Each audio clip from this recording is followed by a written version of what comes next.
Good afternoon, dear colleagues. Ukrainian Crisis Media Center starts its working day, and the topic of the first briefing is the NGO Center for Civil Liberties and the Euromaidan.SOS initiative present progress report on Crimea and occupation chronicle.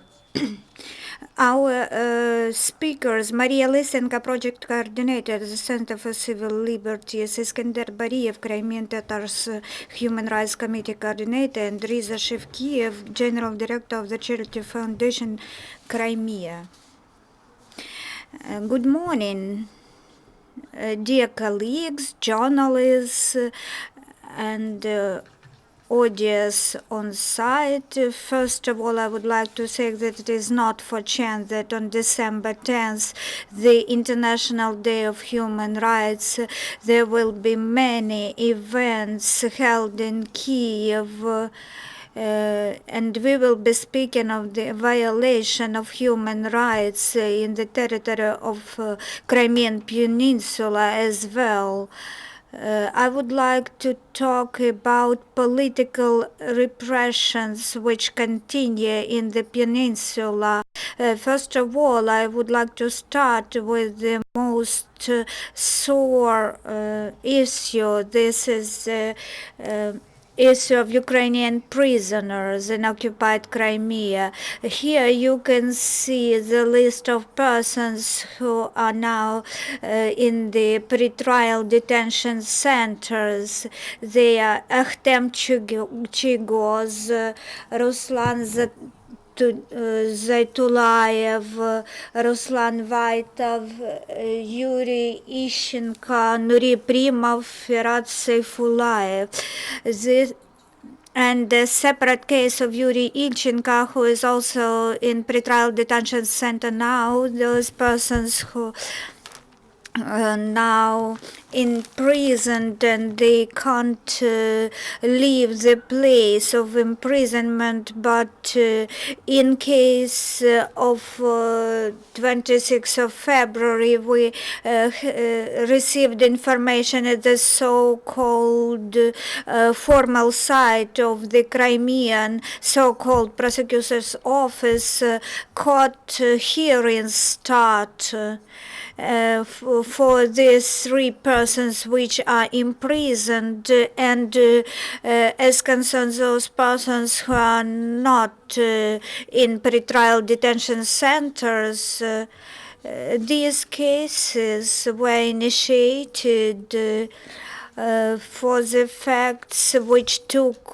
had taken place before the Russian Federation took the Crimea into its jurisdiction. It was the case of Sashko Kostenko and the case of Hizbut Tahrir. This is the Islamic movement which deals with education, and it is not an extremist organization, but once Russian Federation took Crimea into its jurisdiction, the supporters of Hizbut Tahrir have been persecuted, including 4 persons in particular, and their lawyer would like to he emphasizes that in these cases the principle of open hearing is violated. No public is allowed to come to the court sitting, so those persons willing to be present at the hearing, they will be witnesses, thus they can't stay in the hall, in the sitting hall.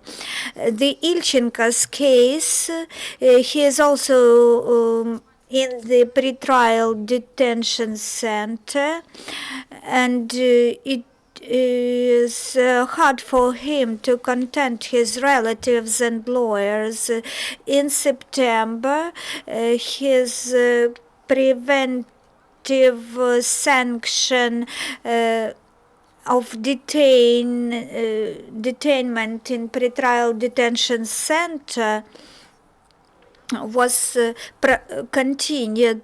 We are asking you to write your messages at Euromaidan web page in social networks. These are the things which concern the prisoners in occupied Crimea. There are also other cases, the 3rd of May case, the case of Mustafa Jamilev. Several days ago, there were court sittings and the occupational power established the measures. As concerned Kostenko's case, Mr. Kostenko was moved to the Russian Federation, and for some time we didn't know where he was detained, where he was in unknown place, and the lawyer Dmitry Sotnikov, in his social network web pages, he wrote that the practices of the USSR returns that Mr. Kostenko is to experience a psychiatric expert assessment, which was the usual practice in the Soviet Union. And the presented report of the High Commissioner of National Minorities of the UN is a very important event. And there were recommendations provided to the Ukrainian authorities as well as to the occupational authorities, and one of the demands was not to let transfers of the detainees to other centers to the Russian Federation, as well as undenied access to OSCE, Council of Europe, mass media representatives, and other persons. Access to those detainees so that they can cover the events. We can see we have written all this information in our newsletter of Euromaidan, and you can see it at our website, and you will see the information about arrests and kidnapping, beaten, so you can read about all these things at our website and social networks. Since March this year, for more than half a year, at the territory of the occupied peninsula, there were at least 150 interrogations, and this is minimum, which became known from open mass media sources from the Crimean peninsula. At least 100 searches and 100 detainments. We can see that in fact every day the repressions continue and intensify, which try to struggle against dissent.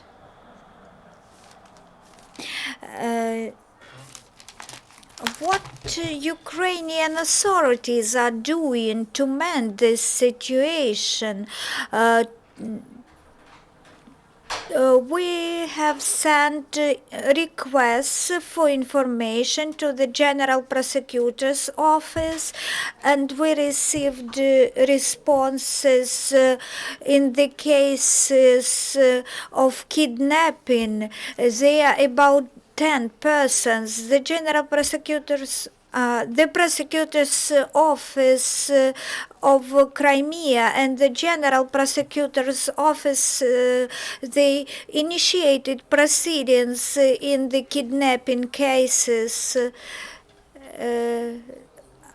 However, I can't assess the performance of our law enforcement bodies because we can't speak about efficient criminal proceedings. Anyway, we call on Ukrainian power bodies, Ukrainian authorities to monitor the criminal proceedings in these cases, and we also call on Crimean authorities not to violate human rights, and we call on law enforcement bodies of Ukrainian government to be efficient in their activities. I would like also to emphasize the aspect of closing mass media sources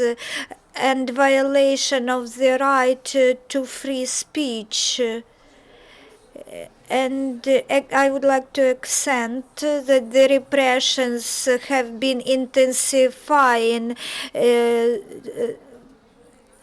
this winter period. I call on the residents of Crimea to be very careful and to keep contacts with lawyers so that they can at any time contact their lawyers. This is a must to monitor their netbooks, notebooks, telephone sets, not to keep there any information that could be used against these persons by Russian Federation's subversive bodies. And now I'm giving the floor to Mr. Eskender Bariev. Yeah. Good afternoon, dear colleagues. And I want to congratulate you all on the Day of Defense of Human Rights. In 1948, the declaration was adopted, and all the world celebrates the Day of Human Rights. And also, I would like to say to our law enforcement bodies and our activists who work in Crimea that these people who work there, it's dangerous to work there, but their work is very important not only for Tatars but for all humankind. And by adopting the Declaration on Human Rights, the humanity declared that the biggest value of the whole humanity is human rights. And before telling you about the events of the last half year, and Mariya established chronology and statistical data, first I would like to remind you about the events in the territory that was occupied. They hold events concerning the Day of Human Rights, and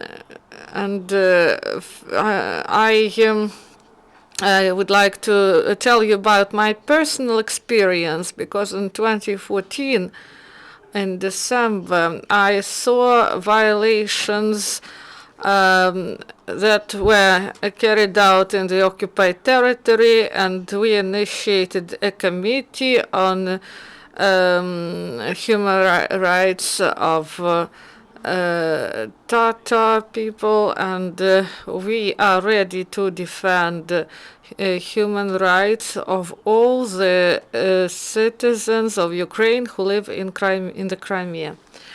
And I want to show the photos from the press conference that was held in Crimea on the 10th of December, and we sent a notification to the authorities that our committee plans to hold a conference on the topic of human rights in Crimea. And the motto, I want to live in my own land. And also we were refused, and it was the violation of law. And we decided to hold a press conference and to speak about violations of human rights, and to show to the whole world that in the occupied territories the human rights are violated. The right for freedom of speech, right for peaceful assembly, and the representatives of occupation authorities, they didn't like it, and they sent specially trained people who tried to cancel our conference. They lit some paint on us, but we withstand with provocation and held our press conference and spoke with the public. And then we hold all Ukrainian conferences where we try to define those definitions that were committed. We open a hotline, and you see that we were pressured by some people in spots where they made provocations. They tried to stop our activity. And we wrote a complaint to the law enforcement bodies of the occupation authorities that our life was threatened and our activity was spoiled. So we got the answer that the representatives of law enforcement bodies do not see any violations, and we have these documents that prove this. And it shows that the activity of these so-called titushkas, they were coordinated with the occupation authorities in order to stop the activity of human rights organizations. And Mariya defined this topic and provided some statistics. But I would like to speak about recent events in the Crimea. We have observers and activists there, so we try to get information timely in order that to present this information on violation of human rights, that the whole world could see this information. And the Center of Civil Liberties is one of the organizations that react on these processes and help to systematize this information on violations. And maybe I will start and I will tell you about my family. And some law enforcement officers came in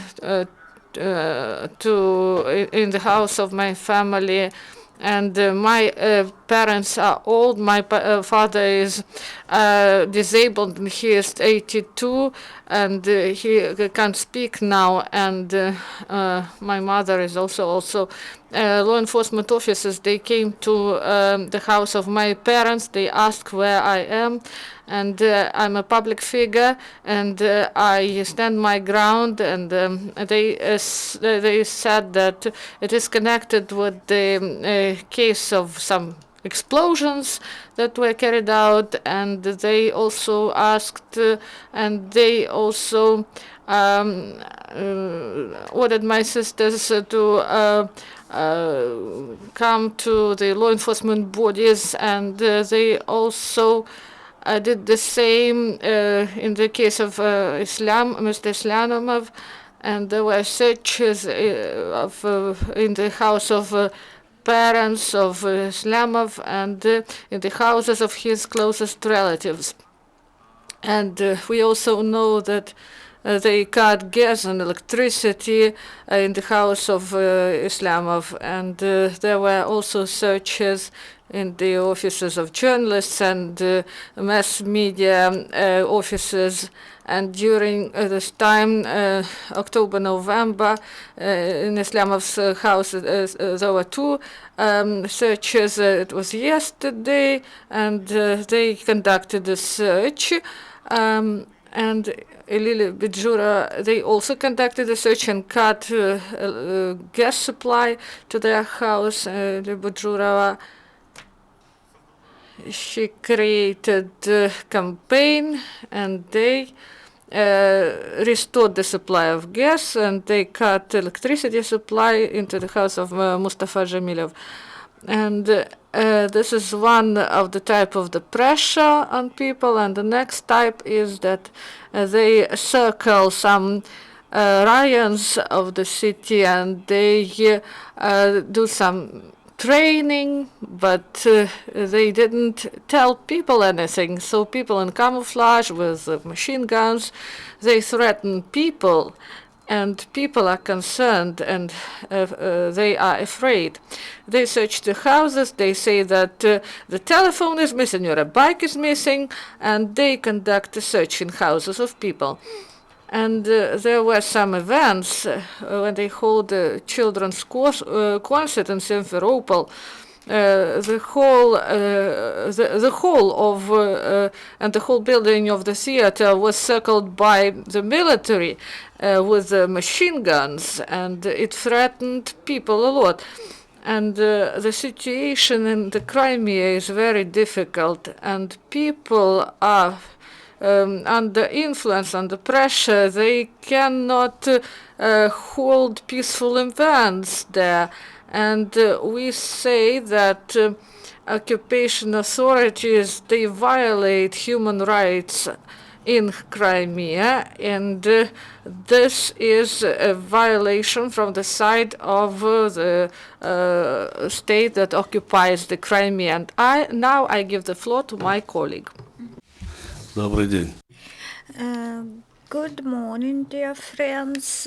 As concerned the charitable organization Crimea, Fund of Crimea, all repressions of the occupational apparatuses started immediately once they came to Crimea. The first was the Ukrainian flag, which irritated them. It was on the building of Mijlis of Crimean Tatars people. So the flag was on our building for 8 months. It was the last flag of Ukraine in the territory of Crimea, in Simferopol, in one of the central streets. During those period, there were various provocations from authorities as well as gangsters of unknown nature. In particular, the so-called self-defense of Crimea, about 40 persons in a group came, and they took the flag and put the Crimean flag, but our staff put the flag back on our building. So all those actions concerning this flag, they were accompanied with sending me various notices from the prosecutor's office of Crimea, blaming me in extremism. I am the director of the Fund of Crimea, and the decision of prosecutor's office was to arrest 7 facilities in the city, situated in the city of Simferopol, including at 2 Schmidt Street address. And they also banned the activities of the Fund of Crimea organization. They also issued a fine on our fund and on me in person, 350,000 hryvnias. This process continues. We have undergone about 30 criminal proceedings by now. All those criminal proceedings were just politically ordered ones.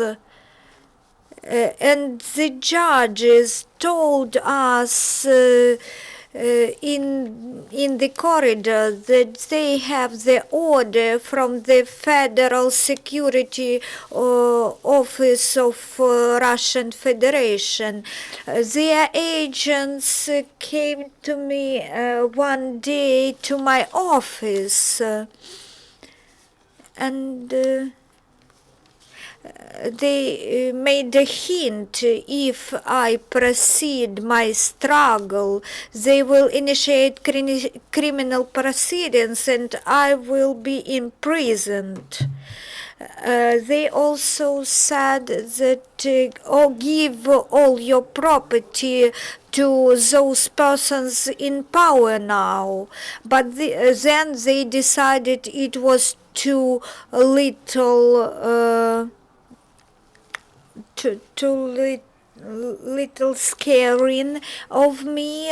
They sent a request to my son so that he come to the prosecutor's office.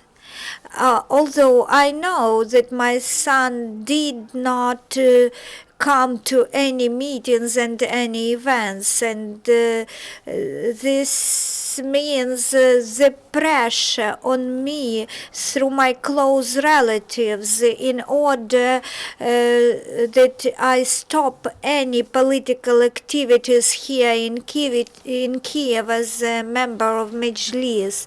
The investigators said that the case of my son was transferred to the Federal Security Office of the Russian Federation, and I agree with the previous speakers that the process of pressurizing and scaring Crimean Tatars and other residents and activists in Crimea continue.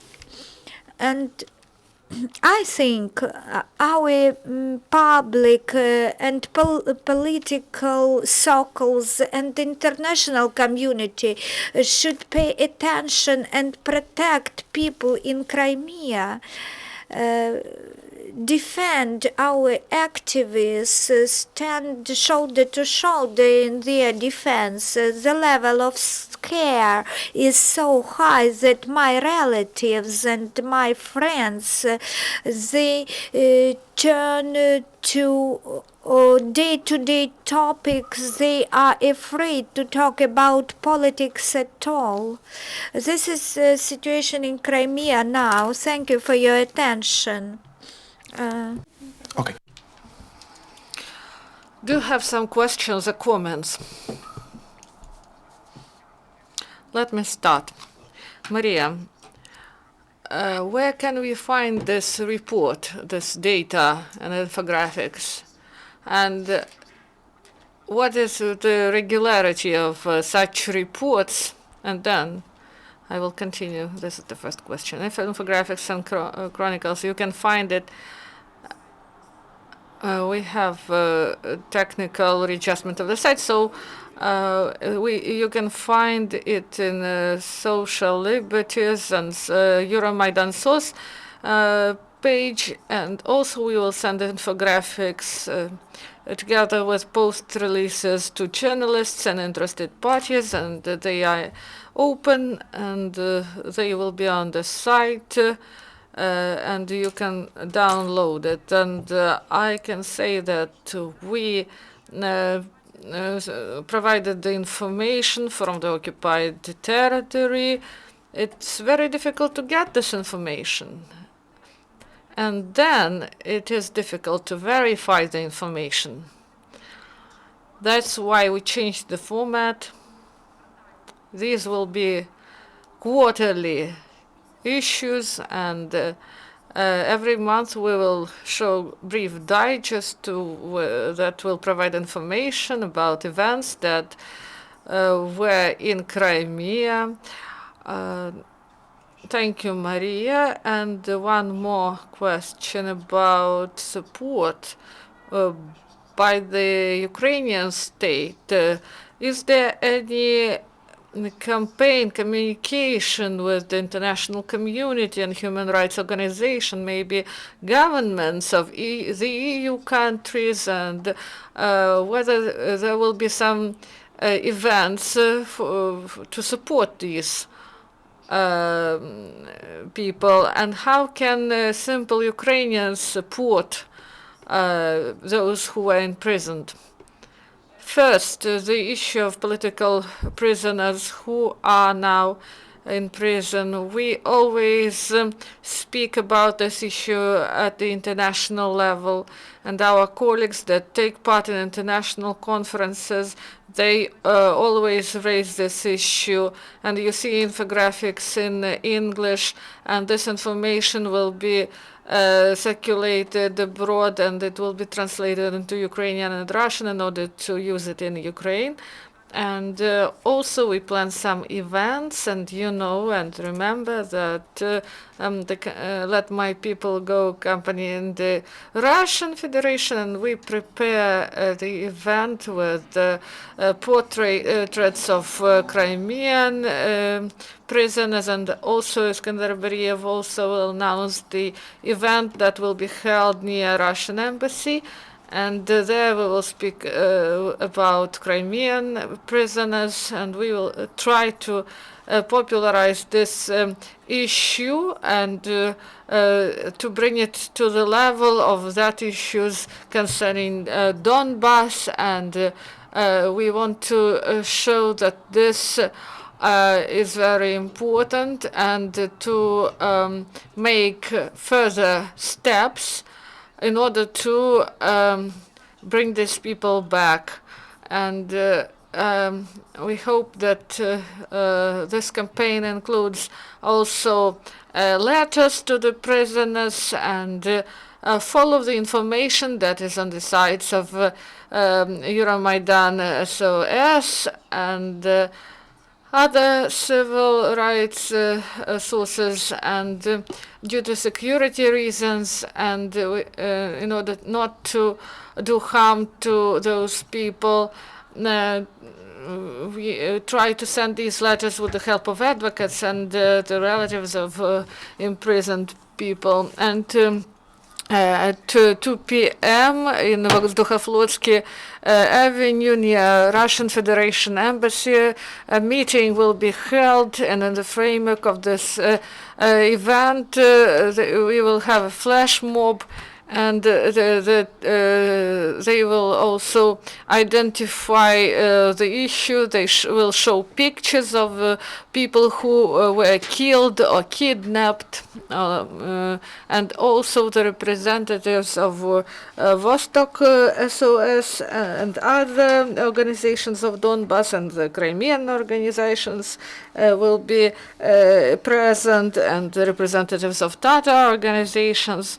And there's also one more aspect. The pressure also is provided on Mejlis and regional Mejlises, and there were searches conducted, and the members of Mejlis and entrepreneurs that were related to Mejlis suffered. So people who were socially active or took part in political country of Ukraine, these people now are under threat, and anytime they can conduct search. So we should provide security of these people and to teach them to carry out their activity in the right way in the conditions under occupation. And every life is important for us. Health of each individual is very important to us, and we should join our efforts in order that human rights were priority in the world and in order to live in a civilized world. Thank you, dear colleagues. Do you have some comments or questions? There's no comments and questions, so we end our press conference. Thank you for coming. Until the next time, goodbye. I remind you, dear colleagues, that our next press conference is